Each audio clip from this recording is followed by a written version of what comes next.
एक ऐसा मेथड जिससे आप किसी भी चीज को सिर्फ एक बार पढ़ेंगे और आपको वो जिंदगी भर याद रहेगा। जानते हैं वो मेथड क्या है? ऐसा कोई मेथड नहीं है और कोई भी वीडियो जो क्लेम करी है आपको ये टेक्निक बताने के लिए, वो सब आपका बेवकूफ बना रही है और ये वीडियो भी इन टेक्निक्स के ऊपर नहीं है। तो अगर आपकी एक्सपेक्टेशन इस वीडियो से इन टेक्निक्स को जानने के बारे में है तो आप ये वीडियो छोड़ के जा सकते हैं। ऑब्वियसली आपकी लाइफ में ऐसी चीजें होंगी जो आपके साथ एक बार होने पर आपको पूरी जिंदगी याद रहेंगी, लेकिन वो एक्सट्रीम इमोशंस के केस में होगा। एक्सट्रीम प्लेजर जैसे कि आपकी गर्लफ्रेंड के साथ फर्स्ट किस, या फिर एक्सट्रीम पेन अगर आप अपने कोई क्लोज रिलेशनशिप में डेथ विटनेस करते हैं या फिर कोई एक्सीडेंट देखते हैं, तो ये चीजें आपकी मेमोरी में स्ट्रॉन्ग इंप्रेशंस क्रिएट करेंगी। लेकिन उनके अलावा आपको बाकी सारी चीजों के लिए मेहनत करनी पड़ेगी और एक प्रॉपर टेक्निक अप्लाई करनी पड़ेगी। आप में से कई लोग ये बोलते हैं कि मेरा दिमाग 100% फुल हो गया है, बचपन में मुझे सब याद रहता था, अब कुछ याद नहीं रहता। तो पहले आप सुन लीजिए कि हमारा दिमाग रिसर्च के according approximately 2.5 petabytes of data store कर सकता है, यानी इसमें 300 मिलियन आवर्स की वीडियो स्टोर हो सकती है। जिसका मतलब ये है कि अगर आप बचपन से लेके 100 साल तक अपनी लाइफ का हर इवेंट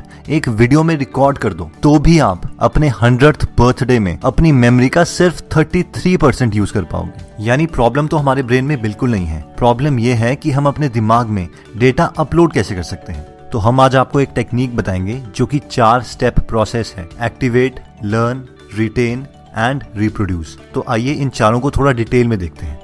सबसे पहला स्टेप आता है एक्टिवेट। इस प्रोसेस को समझने के लिए एक छोटा सा एग्जांपल ले लेते हैं। मान लीजिए कि आपकी मदर बोलते हैं कि जा नमक लेके आ, तो हम में से कई लोग कंफ्यूज हो सकते हैं कि नमक डाइनिंग टेबल के ऊपर रखा हुआ है या फिर किचन में है, और अगर किचन में है तो कौन से सेल्फ पर है और उस सेल्फ में किस डब्बे के अंदर है। लेकिन अगर आपके मदर बोलते हैं कि किचन में जाके राइट साइड वाले सेल्फ में चौथा डब्बा है ब्लू कलर का, उसमें नमक है, वो ले आ, तो इन दोनों इन्फॉर्मेशन में बहुत ज्यादा डिफरेंस है। सेकेंड इन्फॉर्मेशन में आपको एग्जैक्टली पता है कि आपको क्या करना है, इसलिए आपका ब्रेन एक्टिवेटेड है और इस टास्क को आप बहुत जल्दी और बहुत एफिशिएंट मैनर में कर दोगे पहले टास्क के कंपैरेटिवली। और हम में से मैक्सिमम लोग पढ़ाई करते हुए यही गलती करते हैं। वो बुक खोलेंगे और पहले चैप्टर के पहले वर्ड से एक एक चीज पढ़ना स्टार्ट कर देंगे, हर एक कोलन, सेमीकोलन, कॉमा, और इसीलिए उनकी कॉन्सेंट्रेशन नहीं बन पाती और उनकी एफिशिएंसी कम रहती है, क्योंकि उन्होंने अपने ब्रेन को अभी एक्टिवेट नहीं किया। जो लोग भी पढ़ाई करने के स्किल में अच्छे हैं वो किसी ना किसी तरीके से अपने ब्रेन को एक्टिवेट करते हैं। अपने ब्रेन को एक्टिवेट करने के लिए 4 तरीके हैं। पहला है डिस्कशन। आपका कोई फ्रेंड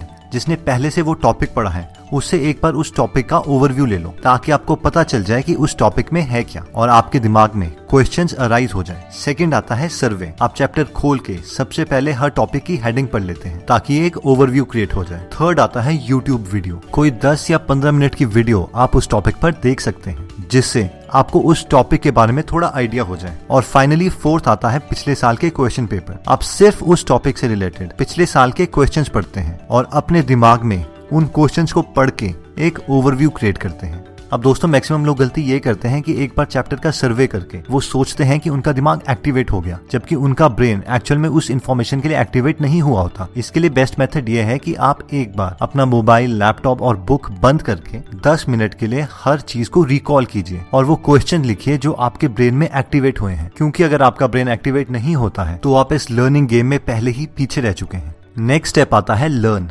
जब आप अपने ब्रेन को एक्टिवेट कर चुके हैं तो अब आपकी एक्चुअल लर्निंग स्टार्ट होती है। इसके लिए आप कोई भी अपना प्रेफर्ड मेथड यूज कर सकते हैं। वो हो सकता है दोबारा से एक यूट्यूब वीडियो, या फिर आपका कोचिंग सेंटर, ट्यूशन सेंटर, या फिर सेल्फ स्टडी। अगर इस लर्निंग में भी आप थोड़े और एफिशिएंट बनना चाहते हैं तो मैं आपको हाईली रेकमेंड करूंगा कि आप एक टॉपिक पढ़ने के बाद उस टॉपिक से रिलेटेड पिछले साल के क्वेश्चन पेपर कर लें। अगर आपकी छोटी क्लासेस हैं और मार्केट में वो क्वेश्चन नहीं मिलते तो आप अपने सीनियर से या स्कूल की लाइब्रेरी से ले लीजिए। अगर वो भी अवेलेबल नहीं है तो उस टॉपिक से रिलेटेड बुक में दिए गए थोड़े से क्वेश्चन साथ साथ करते रहिए। क्वेश्चन साथ साथ करने से आपको पता चलता रहेगा कि उस टॉपिक का आपको कितना पोर्शन आता है और हर टॉपिक बहुत ही स्ट्रांगली याद होता रहेगा। थर्ड पॉइंट आता है रिटेन। जैसे ही आप कोई नई चीज सीखते हैं आप उसे डिकेइंग एक्सपोनेंशियल रेट में भूलने लगते हैं। तो अब सवाल ये आता है कि हम मैक्सिमम से मैक्सिमम टाइम तक किसी इन्फॉर्मेशन को कैसे रिटेन रख सकें। इसके लिए सबसे पहला पॉइंट आता है इमेजिनेशन। मैंने ये देखा है कि मैक्सिमम लोग जो इन्फॉर्मेशन पढ़ते हैं उसे कभी इमेजिन ही नहीं करते। इसका मैं एक एग्जांपल देना चाहूंगा। कुछ साल पहले मैं अपने फ्रेंड से डिस्कस कर रहा था और मैंने उससे कहा, तुझे पता है ये अयोध्या डिस्प्यूट 1850 से चला आ रहा है? तो उसने बोला, हाँ यार पता है, बहुत पहले से चला है। एक्चुअली मैं उससे एक डिफरेंट रिस्पॉन्स एक्सपेक्ट कर रहा था और मैं समझ गया था कि कि उसने इस नंबर को इमेजिन ही नहीं किया। इस पर मैंने उससे दोबारा से कहा, सोच, गांधी जी 1869 में पैदा हुए थे, वो बड़े हुए, लॉयर बन गए और 1948 में उनकी डेथ भी हो गई। आइंस्टाइन 1879 में पैदा हुआ था, वो बड़े हुए, उन्होंने क्लरिकल जॉब करी, E=mc² इक्वेशन भी निकाली और 1955 में उनकी डेथ हो गई। हमें आजादी भी मिल गई, लोग चांद पर भी चले गए। ये केस उससे भी पहले का है। इस पर सबसे पहले तो उसने गाली दी, ये केस तब से चला हुआ है, हद है यार हमारे पॉलिटिशियंस की।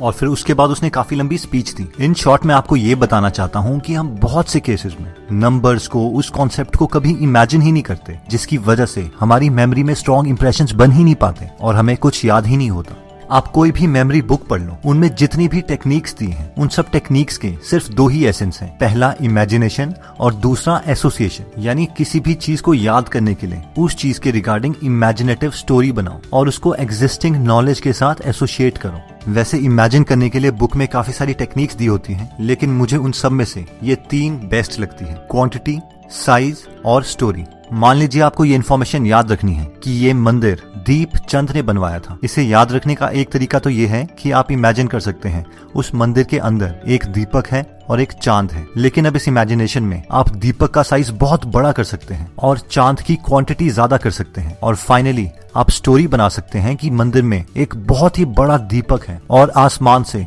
बहुत सारे चांद उस दीपक में जा रहे हैं। अगर आप ये स्टोरी इमेजिन कर लेते हैं तो आपको ये इन्फॉर्मेशन याद रहेगी।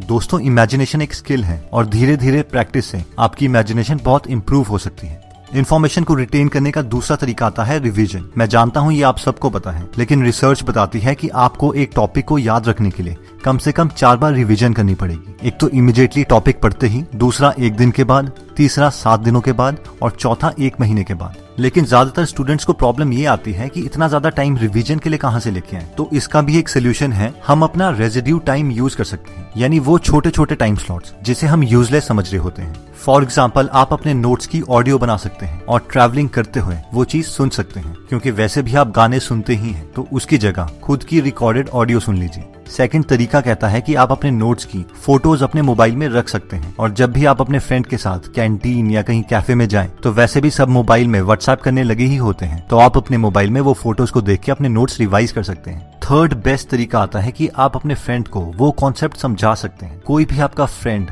या कोई भी नोन जिसे वो कॉन्सेप्ट समझ नहीं आया है, आप उसकी हेल्प कर सकते हैं। हो सकता है शायद आपको वो फ्रेंड ना मिले, लेकिन कोई और फ्रेंड जिसे स्टडीज में ज्यादा इंटरेस्ट नहीं है, वो आपके पास बैठ गया है, आप उसकी कन्वर्सेशन को चेंज करके उसी टॉपिक को धीरे धीरे उसे समझा सकते हैं। और ये तरीका रिसर्च और मेरे खुद के एक्सपीरियंस के अकॉर्डिंग बेस्ट है।